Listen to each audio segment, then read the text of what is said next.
I'm James Rule. Welcome to the Lonely Leader podcast, where we help existing and aspiring leaders find clarity, build resilience, drive performance, and enhance fulfillment.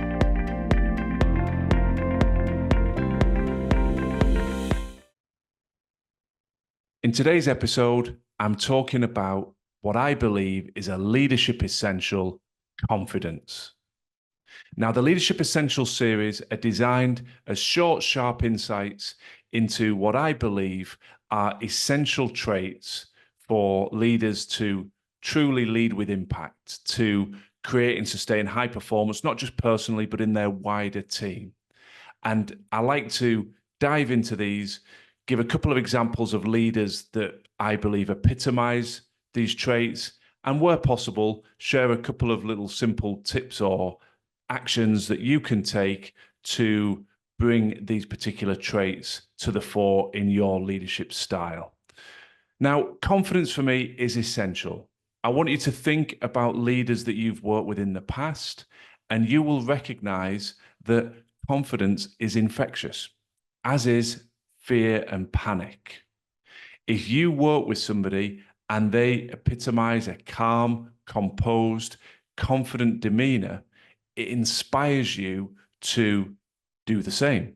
You have belief that there is a solution, there is a way forward, and you draw strength from that display of confidence. Equally, you may have been around a leader that is panicking, that is fearful, that is displaying anxiety, and that is equally infectious. And the problem with that is it undermines other people's confidence. And instead of looking at proactive solutions, people tend to get trapped in procrastination.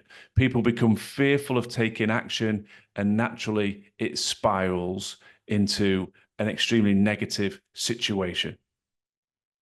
When I think of leaders that epitomize confidence, I'm drawn to two legends of leadership, in my opinion: Winston Churchill and Abraham Lincoln. They are two leaders that I've read around extensively, and it just strikes me the unbelievable level of confidence and indeed courage they showed in the face of adversity.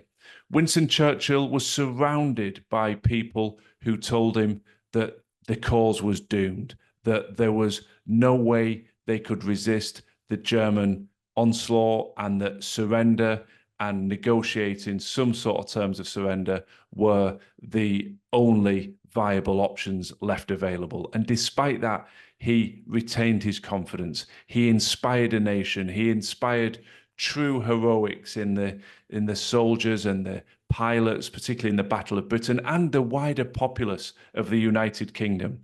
I'm not looking to drift into a particularly lengthy historical lesson, but anybody that has seen the films, read the books around these scenarios, you recognize what a precipice the country sat upon, and how easy it would have been for doom and fear and anxiety to consume the population and the serving forces.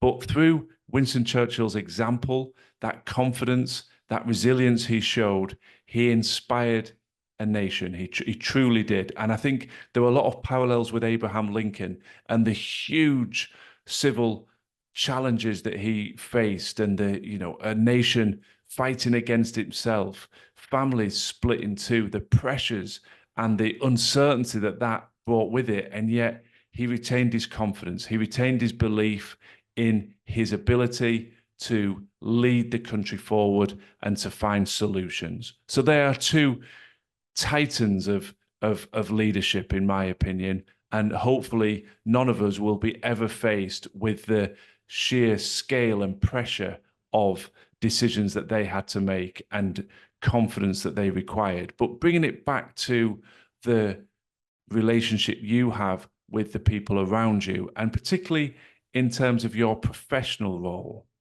how do you bring that confidence to the fore? It's a question that I get regularly.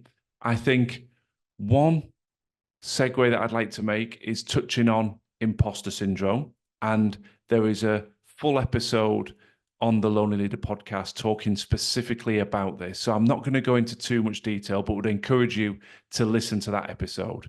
And it's very much the counter to confidence. People's confidence tends to get drained because they start to label themselves as an imposter. And it's a label I really vehemently dislike. I don't believe that imposter syndrome really exists. I think what you are encountering and why this has been labeled is discomfort.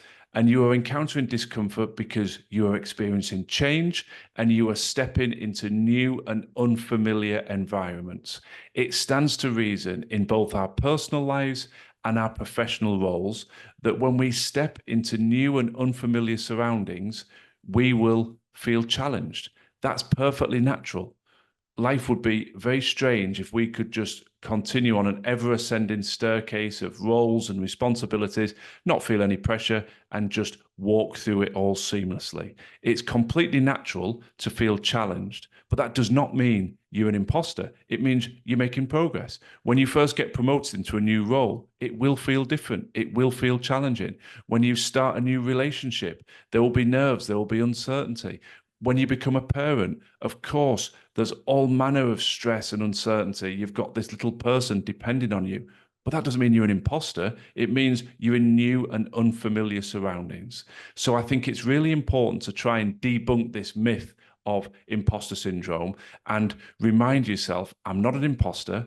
The reason I feel my confidence is waning a little bit is because I am in new and unfamiliar environments. And the key question is, what can I do? What can I control? How do I take the next step forward? And when you start to build momentum, confidence will come back. Now, bringing it back to the core question of, well, how do I build confidence? I have a little exercise that I would love you to spend some time on, and it is creating your top 10 pride list, your confidence list. I want you to take a pen and paper, find a bit of quiet space and reflect on the events of your life. And I want you just to let that pen start flowing. And I want you to capture events, instances that elicit a sense of pride in you when you reflect on them. I don't mind whether this is in your professional role or in your personal life, but what things have you done? What achievements have you made that fill you with a sense of pride? This is very, very personal. This is not about saying things that you think I or anybody else would want to hear. It's about looking within and finding those instances that you are proud of. And once you've spent a little bit of time on that, I want you to go back to the list and create almost like a download chart. It's your top 10. Put in at number 1 down to number 10, them in priority order. The third step is I want you to read them out loud. Obviously not on a busy train or in the company of strangers. You might get some funny looks, but in that quiet space, wherever it may be for you, read that list out loud. And you know you are onto the right track if you feel a little bit of a flutter in your stomach, a sense of excitement. There's an emotional reaction to that list. That's what I'm looking for. Our brain is very, very good. It's evolved through thousands of years to protect us. That's what it's there for. So it sweeps for threats. It sweeps for things to worry about. It is not particularly good at reminding us of the great things we have achieved. So that's why we're also good at fearing the worst, negative stacking one potential problem on top of another, and draining our confidence. So we need a counter to how our software of our brain has been wired. And I find this counter particularly effective. It is bringing back to the front and center of your thinking this reminder of, I've done some pretty cool things. And as I said, this isn't about a comparison about whose list compares to anybody else's. It's about you reflecting on moments in your life that bring you that sense of confidence. Maybe a promotion at work, maybe speaking up for somebody who was vulnerable or being bullied. Maybe it's a kind gesture. Maybe it's a speech that you delivered at a wedding, in a work presentation that landed with huge impact. It really doesn't matter what it is, but I want you to remind yourself of some of these achievements. And I want you now to keep that list close at hand. Have it in your journal, perhaps have a note section in your phone that you can go back to. And I want you to read it regularly, because we are laying down sort of neural pathways, reminders that actually I've done some great things and I can do them again. And when you think about some of these things, I imagine why they resonate is because you felt discomfort. If you were standing up to deliver, my previous example, a speech at a wedding or a big presentation, I'm sure you felt a sense of trepidation. I'm sure you felt a sense of nervousness. And it's walking through those feelings of discomfort and delivering that gives you that sense of fulfillment and that sense of confidence. So by reminding ourselves that in all of these scenarios, I did face discomfort. I wasn't uber confident, but I stepped forward and I did it anyway, is a really healthy tool to remind you next time you are facing those feelings of discomfort, it is not because you are an imposter. It is because you are being challenged and you need to draw upon the confidence and the self-belief to step forward. The one thing that is certain, when we get trapped in procrastination and we fail to take action, we won't achieve anything. And our worst case scenario will often manifest. But if we can find the confidence to take the next step, assess the outcome, take another step, assess the outcome, and keep taking small steps forward, then we will achieve our desired result. And it will continue to reinforce our confidence. And the reason I mentioned that list as a download chart is it's not set in stone. The list you make today can be evolving as often as you wish. You might periodically check in and look for new downloads. That might knock a couple of things out of your top 10, but they're still on the general list. You maybe end up with a top 20. So periodically go back to that list and add in things that you are proud of, things that will enhance your confidence. And play with this. Like all tools, you will find the way to adapt it and make it fit for you. But fundamentally, we need to be conscious of what we have achieved. We need to remind ourselves of what we have achieved and draw upon that as a source of strength to step forward into discomfort and continue to achieve and build momentum. And particularly as a leader, there's a line on my favorite poem, which is If by Rudyard Kipling, that feels particularly appropriate to talking about confidence. And it reads, if you can keep your head when all about you are losing theirs and blaming it on you. If you can trust yourself when all men doubt you, but make allowance for their doubting too. I love that and how it relates to confidence, because never is it tested more as a leader than when people around you are fearful and panicking. As we alluded to at the start of the episode with those examples of Winston Churchill and Abraham Lincoln. So you need an ability to draw on your inner confidence, particularly when there is doubt in the people around you. I want to finish with a really, what might seem a very trivial point, but to ask you, what outfit inspires a sense of confidence? Now, this is something you may be very tuned in with, or it may be something that hasn't crossed your mind. But we all have an outfit, both professionally and personally, that is a particular favorite.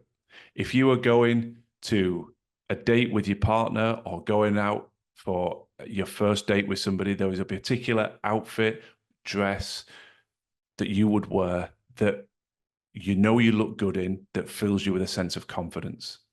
Equally, there will be certain outfits you have professionally that when you step forward, you know that you look good and that makes you feel good.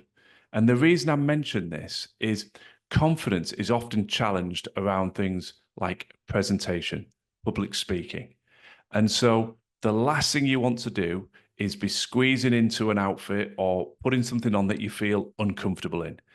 That is a power outfit that we all have. And I always have a bit of fun with this. And I talk to clients and say, what is it? Describe it to me. Go to your wardrobe now in your mind and pull out that particular outfit. Well, utilize it. If you have a big presentation or something that you want to be at your best and full of confidence, wear the outfit that helps inspire that. There is psychology behind this. In a sporting arena, it's increasingly common now for the last team run of the week before the official fixture for a sports team to put on their match kit. So rather than a collection of mismatched tops, bibs, hoodies, etc., everybody is in their match day uniform. And the psychology behind that, it clicks a switch. It raises the level of concentration and indeed confidence, because people know this is game time. This is what I wear when I want to perform at my best. And so I take that principle from the sporting arena and encourage people to find their match day uniform, to find that outfit that resonates with them the most. And equally, staying on the sporting analogy for a moment in time, do not underestimate the positive impact your confidence will have on people around you. I've been in a lot of sporting dressing rooms in my time, and I remember those individuals that had the ability to lift people around them through their words and their actions. Seemingly, when a game was lost, they would do something, they would change the game, and their presence, their aura, their confidence would lift everybody around them. So I've talked about historical figures in Winston Churchill and Abraham Lincoln. I'm drawing reference to sport. I'm sure at whatever level you may have participated in sport, you can think of people like that.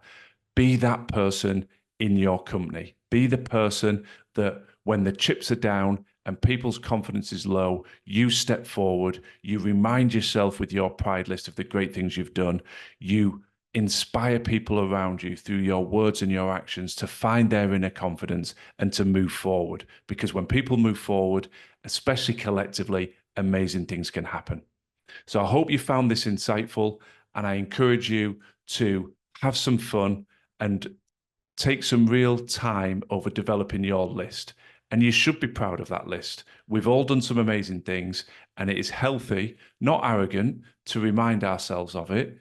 Do not feel that it is an arrogant exercise. That's where I get a challenge from clients occasionally, because this isn't something you're publishing. It's just for you, for your own mindset. So enjoy the process, and I wish you the very best of luck in finding confidence and bringing it to the fore in your leadership role. Thanks for listening to the Lonely Leader podcast. I'd be very grateful if you could share and follow if the content resonates. And if you're looking for additional free resource to support your continued growth and development, then please do check out our social media and website details in the show notes. Remember, quality leadership on the outside must always start within.